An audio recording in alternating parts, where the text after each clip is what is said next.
acerca del concepto de radioactividad. Y para hablar de radioactividad necesito que se centren específicamente en el núcleo de los átomos, porque ahí es donde se va a desarrollar este proceso del cual nosotros vamos a estar hablando en este video. Primero refirámonos a un concepto de la radioactividad. ¿Qué es radiactividad? La radiactividad va a ser una emisión de energía directamente desde los átomos, directamente desde el núcleo de los átomos, ¿verdad? Que puede ser o desarrollarse de manera natural o artificial, ¿verdad? Cuando hablamos de radiactividad natural nos vamos a referir a aquella que sucede de manera espontánea en la naturaleza, ¿verdad? O sea, átomos que están de manera natural en el ambiente que emiten cierta cantidad de energía desde sus núcleos atómicos. Y vamos a hablar de radioactividad artificial que se debe, ¿verdad?, a una manipulación de la materia, específicamente, ¿verdad?, hablemos de manipulación de átomos para que de manera artificial produzcan algún tipo de energía.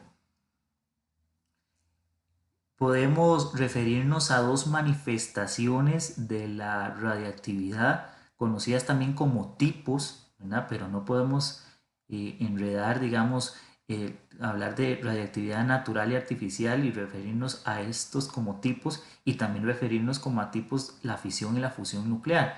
Entonces, para asuntos prácticos, cuando yo me refiera a tipos de radiactividad, van a ser la natural y la artificial, y cuando me refiera a manifestaciones de la radioactividad me voy a referir entonces a fisión y fusión nuclear, ¿verdad? Son como dos formas en que se expresa la radioactividad, ¿verdad?, en términos de fisión nuclear y en términos de fusión nuclear.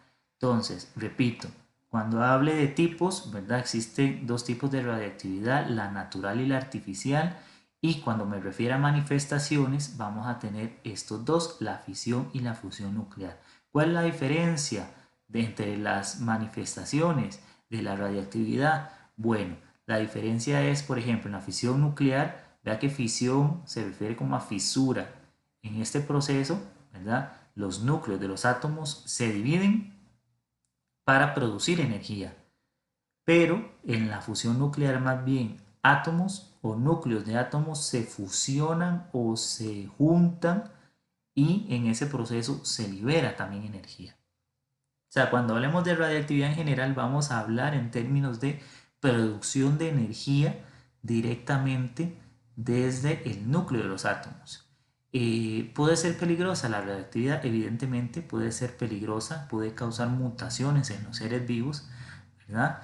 Y esas mutaciones pueden causar algún tipo de anomalías en el organismo, ¿verdad? Sobre todo cuando las mutaciones se desarrollan en etapas embrionarias de los organismos, ¿verdad? Es muy difícil encontrar, por ejemplo, este es el pez, un pez de los Simpson, ¿verdad? Muy difícil que la radioactividad vaya a generar, eh, digamos, un organismo con tres ojos tan perfectamente acomodados, ¿verdad?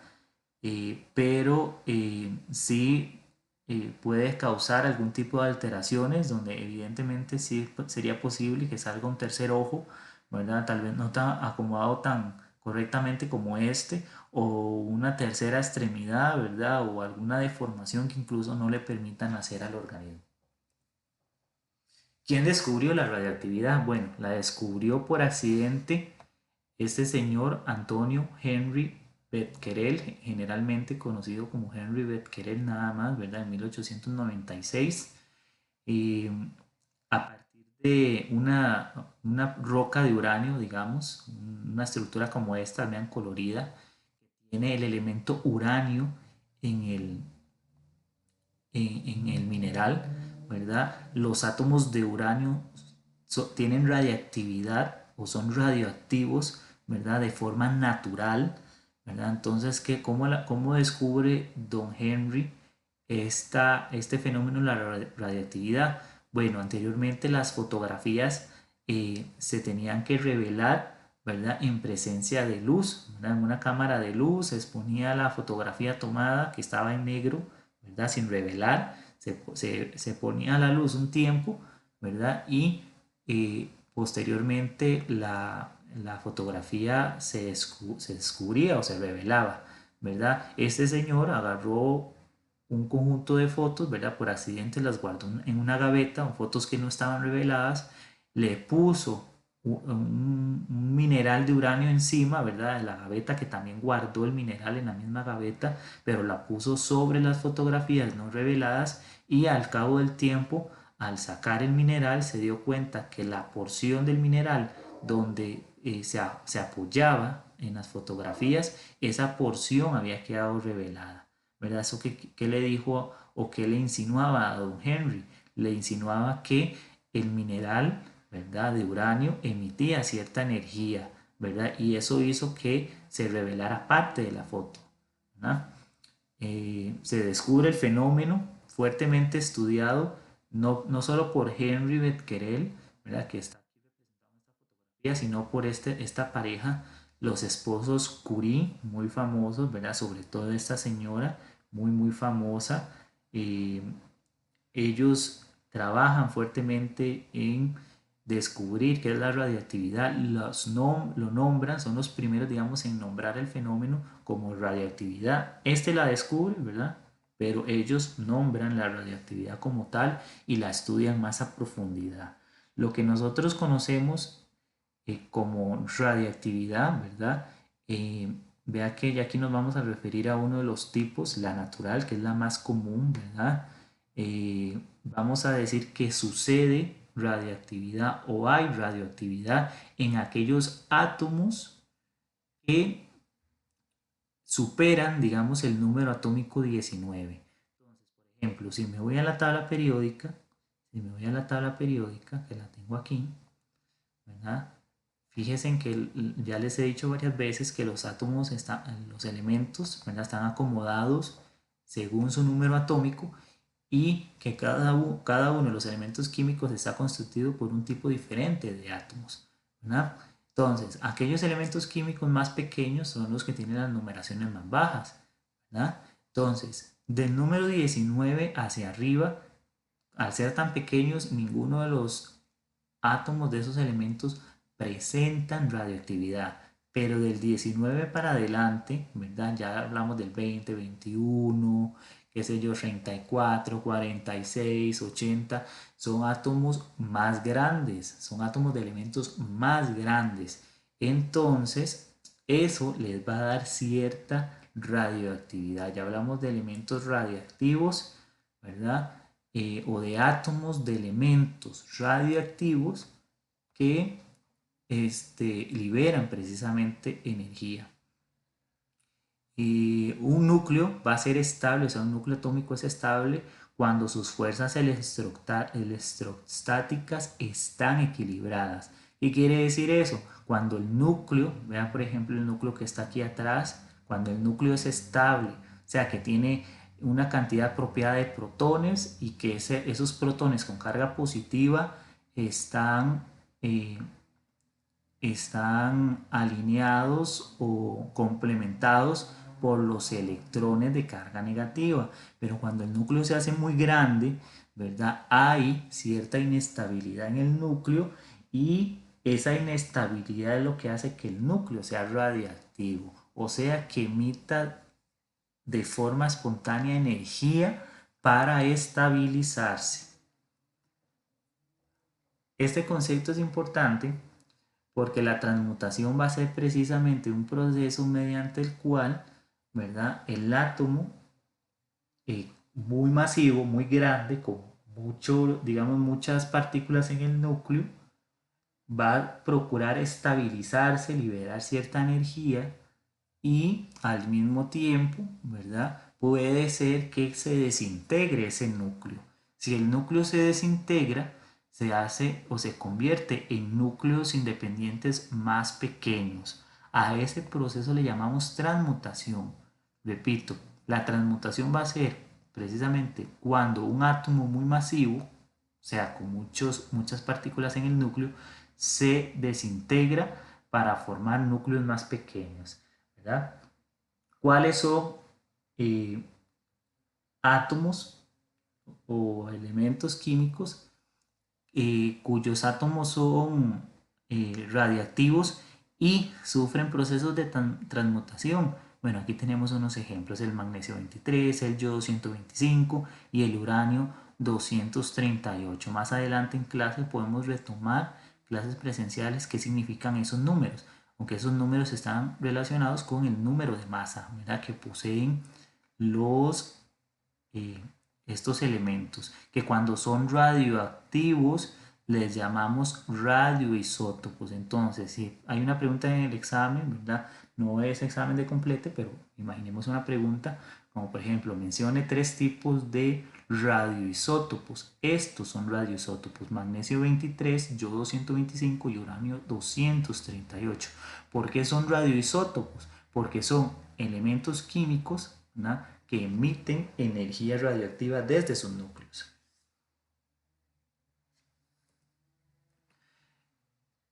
Esa energía que decimos, ¿verdad?, que se emite, esa energía que se emite desde los núcleos radioactivos, ¿verdad?, se emite y las vamos a clasificar en 3 tipos de energía. Las vamos a llamar emisiones o radiaciones, ¿verdad? ¿De qué tipo? La alfa, la gamma y la beta. Yo puse aquí 4 tipos, pero nosotros solo vamos a ver esas 3: alfa, gamma y beta, ¿verdad? Repito, los 3 tipos de emisiones radiactivas son alfa, gamma y beta, ¿verdad? Entonces vamos a ir viendo la naturaleza de cada una de ellas, ¿verdad?, qué significan y características generales. Vean, por ejemplo, para irles adelantando, cuando un átomo radiactivo libera emisiones de tipo alfa, va a perder masa porque pierde partículas. Vean que las partículas alfa, ¿verdad?, es la liberación de estas partículas directamente desde el núcleo. Entonces pierde masa. Las partículas gamma, al contrario, son simple y sencillamente liberación de energía acumulada en el núcleo. Y esa energía se libera en forma de ondas electromagnéticas. O sea, no se pierde masa, solo se pierde energía. Y las partículas de radiación beta, ¿verdad?, van a ser emisiones directas, ¿verdad?, de electrones del átomo, ¿verdad? Vamos a ver cómo suceden esas con detalles. Vamos a ponerle ahí unas series que vamos a ir viendo las características abajo. Las emisiones alfa, como ya les dije, ¿verdad?, son idénticas a un núcleo de helio. Eso lo podemos explicar más adelante. ¿Qué quiere decir eso? Que son similares, porque se liberan, digamos, de un núcleo muy masivo, siempre se liberan dos protones con sus 2 neutrones. Y este núcleo, ¿verdad?, sería como decir un núcleo de helio. Recuerden que el helio tiene 2 protones en el núcleo. Entonces las partículas alfa son como una pérdida de núcleos de helio directamente de un núcleo muy masivo. Esa pérdida de materia, ¿verdad?, genera también energía, ¿verdad? Y esas son características generales que ahí les quedan para que las analicen.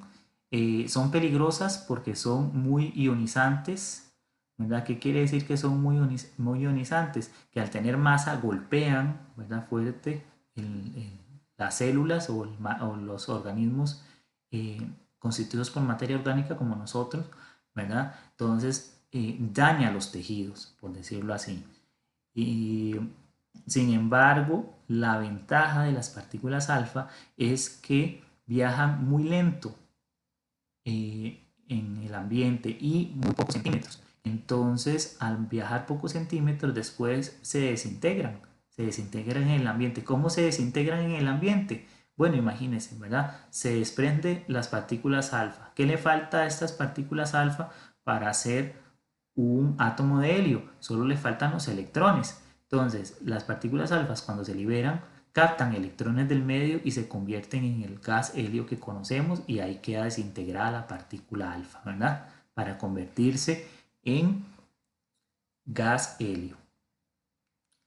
Y pueden ser detenidas fácilmente, precisamente como viajan tan lento y como son masivas, se pueden detener. O sea, nos podemos proteger de las partículas alfa incluso con una hoja de papel, ¿verdad? O sea, cubrirnos con papel sería suficiente como para protegernos de partículas alfa.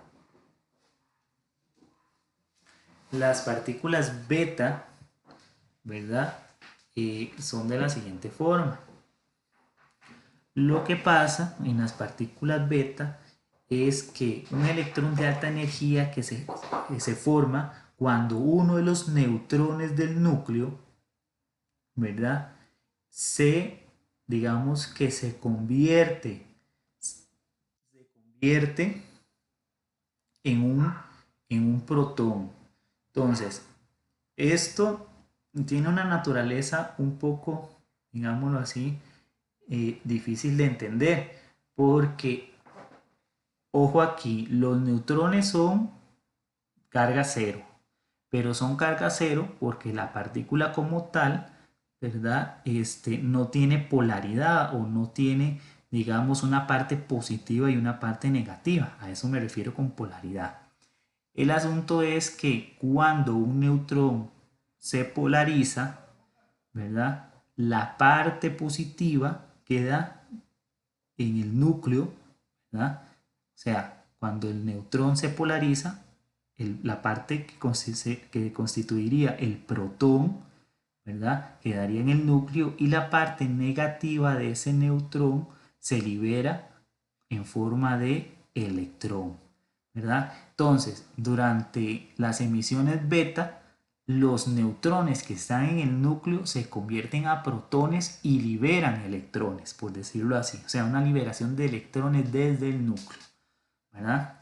¿Por qué? Porque el neutrón, ¿verdad? Podemos decir que es la combinación de un protón y un electrón, ¿verdad? Entonces, esas partículas blancas se comienzan en las radiaciones, en las emisiones beta, ¿verdad? Los neutrones comienzan a convertirse en protones y a liberar electrones directamente desde el núcleo. Son más peligrosas que las anteriores porque se mueven más rápido y viajan más lejos. Entonces, ¿cómo nos protegeríamos de las partículas beta? Nos protegeríamos con usar ropa gruesa, ¿verdad? Tienen menor poder de ionización porque tienen menos masa. Recuerden que dijimos que los electrones no considerábamos la masa de los electrones por ser tan pequeños, entonces no tienen tanto poder de ionización. Pero al viajar tan rápido, eso las hace peligrosas porque inciden más rápidamente en las personas. Llegan más rápido a golpear contra el tejido, los tejidos que constituyen nuestro organismo. Las partículas gamma, en su caso, ¿verdad? Con respecto a las otras, son radiación de alta energía, se libera directamente energía para estabilizar los núcleos, ¿verdad? Viajan a la velocidad de la luz y eso lo hacen porque no tienen masa, ¿verdad? Entonces son podemos decir, las de menor poder de ionización por no tener prácticamente masa, o sea, no golpea tan fuerte los tejidos, pero al ser tan rápida puede penetrar en los tejidos y alterar directamente el material genético de las células, ¿verdad? Estas partículas gamma generalmente no se emiten solas, o sea, se emite del núcleo de los átomos con otras partículas, digamos, en un solo átomo que se está desestabilizando, puede liberarse partículas alfa y partículas gamma, ¿verdad? O radiación gamma. Es importante de considerar. Características, ¿verdad? Como para comparar unas con otras, referirnos precisamente al poder de ionización, referirnos a la velocidad a la que viajan y referirnos tal vez a la naturaleza de las partículas. Por ejemplo, la naturaleza de estas partículas gamma es que son ondas electromagnéticas, ¿verdad? Esta es la naturaleza. ¿Qué son las partículas gamma? Ondas electromagnéticas. ¿A qué velocidad viaja? A la velocidad de la luz porque no tiene masa.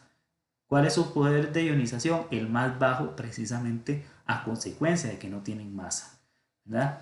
Las beta, haciendo una recapitulación, la naturaleza, de las partículas es emisión de electrones, porque son electrones que se emiten. ¿Desde dónde? Desde el núcleo de los átomos. ¿Por qué? Porque el neutrón se descompone en un protón que queda en el núcleo y el electrón es el que se emite, ¿verdad? ¿Cuál es el poder de ionización? Digamos que es menor que las partículas alfa. ¿Por qué? Porque la masa de los electrones es prácticamente despreciable. Y ese sería el poder de ionización. Vamos a ver qué más me hizo falta. Se mueven más rápido que las alfa, pero no se mueven a la velocidad de la luz. O sea, las más rápidas son las gamma. Las más rápidas, pero las de menos poder de ionización. En comparación con las alfas son las más lentas, ¿verdad? Y las de mayor poder de ionización porque tienen mayor masa. Ven que esas características son de memoria. Una cosa que sí se me olvidó decirles con respecto a las gamas es que para detenerlas o para pararlas necesitamos por lo menos una pared gruesa de plomo u hormigón, porque viajan tan rápido que cuesta mucho que las detenga cualquier material, ¿verdad? Y cuando hablamos de un bloque de plomo es de un metal, ¿verdad? Grueso. Cuando hablamos de hormigón estamos hablando de una pared gruesa, ¿verdad? Entonces, vean aquí este dibujo que está aquí y hace referencia precisamente a la, digamos, los materiales que detienen los tipos de radiaciones. Entonces las alfas se detienen hasta con un papel.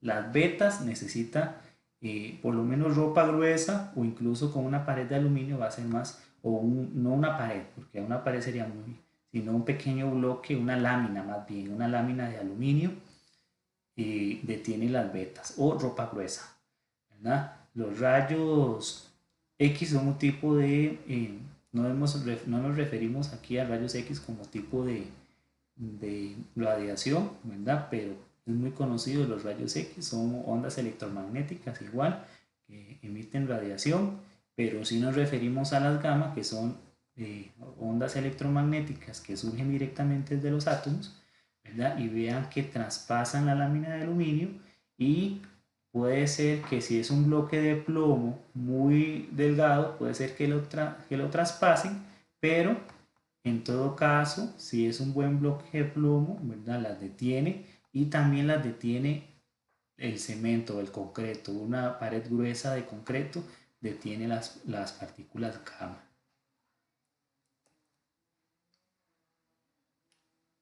Esto que está aquí es información adicional, nada más para que vean qué pasa con los átomos, ¿verdad? Que sufren algún tipo de radiación. Por ejemplo, aquí está alfa, ¿verdad? Representa partículas alfa. Vean que cuando, por ejemplo, el uranio se desintegra emitiendo partículas alfa, se convierte en otro compuesto, como el torio, ¿verdad? O sea, el uranio, su núcleo se desestabiliza, emite partículas alfa y se convierte en torio. ¿Por qué? Porque perdió protones y al perder protones cambia la identidad de ese elemento. Las partículas beta, ¿verdad? Vean que en el caso de las partículas beta también va a suceder un cambio en el elemento que sufre ese tipo de radiación, porque recuerden que el núcleo de los átomos, ¿verdad? Los neutrones se comienzan a convertir en protones y eso comienza a sumar protones en el núcleo. Entonces, al cambiar el número de protones, cambia cambia el tipo de elemento químico. Vean, por ejemplo, aquí, este torio, acá, TH significa torio, tiene 90 protones, o número atómico 90. Y cuando sufre un decaimiento beta, ¿verdad? Libera un electrón, pero ese electrón se liberó porque uno de los neutrones se convirtió en un protón. Entonces, al ganar este torio un protón, queda con 91 protones en el núcleo, ¿verdad? Y eso es un átomo de este otro elemento que es PA. Ahorita se me va el nombre, porque esos están muy altos. No me acuerdo el nombre de este elemento, lo buscan ahí, ¿verdad? Como PA. Ojo, una cosa importante, recuerden que cuando vimos isótopos o nos referimos a isótopos, dijimos que esta representación, ¿verdad?, de un isótopo iba a corresponder, la parte de abajo era el número atómico y la parte de arriba el número de masa. Y es importante que lo recuerden, eso es una simbología de isótopos, ¿verdad? Número atómico abajo, número de masa arriba. Es igual aquí, número atómico abajo, número de masa arriba. Y como les dije, si aquí se perdieron dos partículas, dos protones, ¿verdad? Debido a la desintegración, pues obviamente de un número atómico de 92, si pierdo 2, me quedo con 90. ¿Verdad? Por eso cambia precisamente la naturaleza del elemento. Esta no la vimos, ¿verdad? Entonces esto no lo tomen en cuenta. Emisión gamma, ¿verdad? No cambia el núcleo del átomo porque simple y sencillamente se libera energía. Entonces no cambia. Y tenemos aquí, para referirnos a radioactividad artificial, la radioactividad de tipo artificial va a ser una emisión radiactiva espontánea de un isótopo que no se encuentra en la naturaleza. O sea, yo causo una emisión de radiación en un elemento, ¿verdad?, radioactivo, cuando lo modifico en un laboratorio o lo bombardeo el núcleo para que emita energía, ¿verdad? Los científicos de esa manera, ¿verdad?, obtienen energía a través de la radiación, ¿verdad? Y utilizan precisamente neutrones o protones para bombardear los núcleos de los átomos. ¿Con qué intención los bombardean? Para producir energía, ¿verdad? Eh, Vamos a ver, en ese proceso artificial se convierten entonces isótopos estables en no radiactivos, ¿verdad? Al yo desestabilizar de manera artificial los núcleos de los átomos, produzco que emitan radiactividad, ¿verdad? Eso es importante. ¿Qué utilizan precisamente los científicos para hacer? ¿Qué instrumentos se utiliza para generar isótopos radiactivos eh, de manera artificial? Utilizan un ciclotrón. Un ciclotrón que es un acelerador de partículas que lo que hace es precisamente bombardear los núcleos y desestabilizarlos para producir energía. Eso es otra información ahí adicional, como unidades de medida de la radiación. La radiación se mide en becquerel según el sistema internacional, pero como les digo, esto es información adicional, no tienen por qué detenerse a verla.